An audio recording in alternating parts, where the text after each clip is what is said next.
Hello, my name is Stevie Martin with the Avaya Serviceability Engineering team. This video is about how to do some basic customization of the login page for Avayalive Engage on-premise software.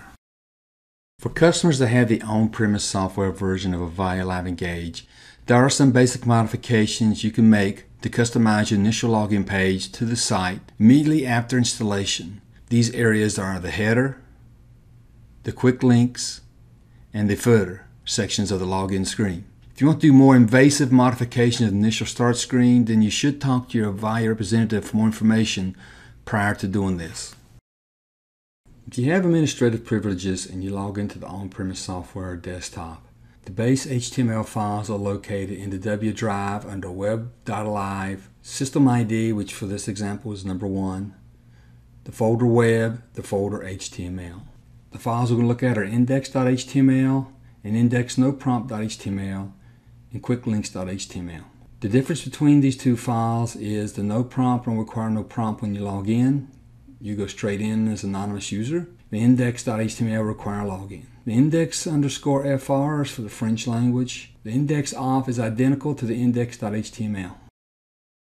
We will use the index.html file to look at the 3 sections that we discussed a little earlier.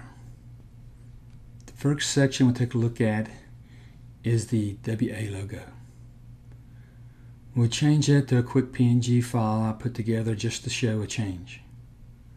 One thing we want to note is the section with the ID WA content. You should not try to modify this section without help from your Avaya representative. Some details on this section, how it works, can be seen in a previous video called How to Embed Avayalive Engage in a Web Page at the YouTube address you can see in front of you right now. The next section is the quick links section. Quick links is a separate HTML file that you can modify to show whatever information you want at the bottom of the login page, as we showed earlier.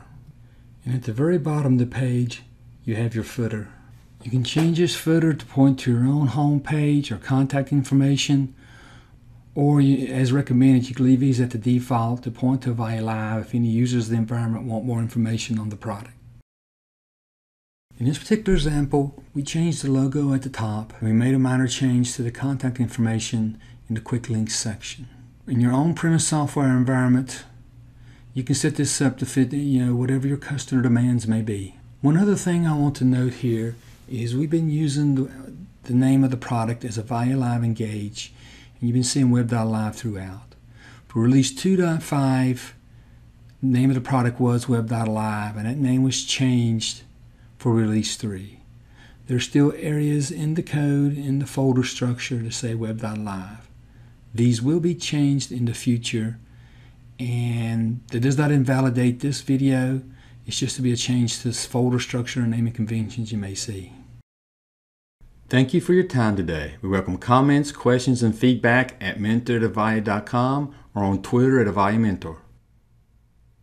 For more details or related information, please visit support.avaya.com. Thank you for choosing Avaya.